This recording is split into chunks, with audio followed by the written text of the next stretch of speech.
City general மருத்துவமனையின் பரபரப்பான நடைபாதையில் பழிவாங்கும் விசித்திர கதை வெளிப்பட்டது. குறும்புகளில் நாட்டம் கொண்ட புகழ்பெற்ற அறுவை சிகிச்சை நிபுணரான டாக்டர் ஸ்மித்துடன் இது தொடங்கியது.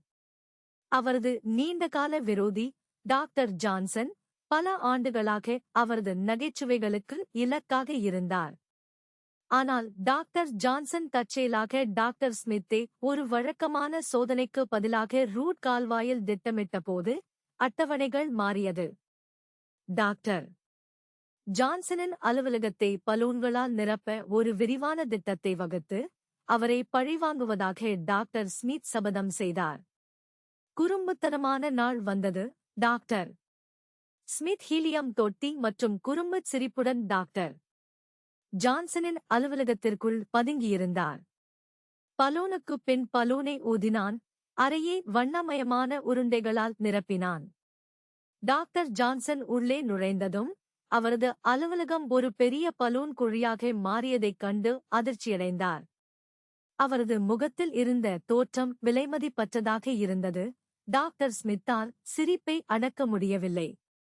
ஆனால் அவர் தப்பிக்கத் தயாராக இருந்தபோது அவர் ஒரு வழுதவரி பலூனில் நழுவி விழுந்தார். இதனால் அறை முழுவதும் சிரிப்பொலி வெடித்தது. இரண்டு மருத்துவர்களும் சிரித்தபடி அவர்களுக்கு இடையே இருந்த பதற்றம் கலைந்தது. மேலும் அவர்களின் குறும்பு போர் வெகுதூரம் சென்றதை அவர்கள் உணர்ந்தனர். அவர்கள் ஒரு போர் நிறுத்தத்தை அழைக்க முடிவு செய்தனர். அன்று முதல் மருத்துவமனை அவர்களின் சிரிப்பு மற்றும் விளையாட்டுத்தனமான நகைச்சுவைகளின் ஒலியால் நிரம்பியது. இரண்டு மருத்துவர்களின் திடீர் மாற்றத்தால் மருத்துவமனை ஊழியர்கள் குழப்பமடைந்தனர். ஆனால் வேடிக்கை பார்த்தனர்.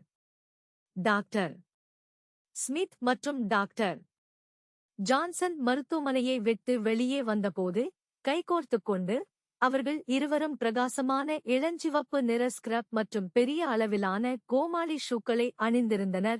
மேலும் டாக்டர் ஸ்மித் டாக்டர் ஜான்சனின் பக்கம் திரும்பி, நாங்கள் மருத்துவமனையின் புதிய CEO, முன்னாள் சர்க்கஸ் கோமாளியால் பங்க் செய்யப்பட்டதாக நான் நினைக்கிறேன்.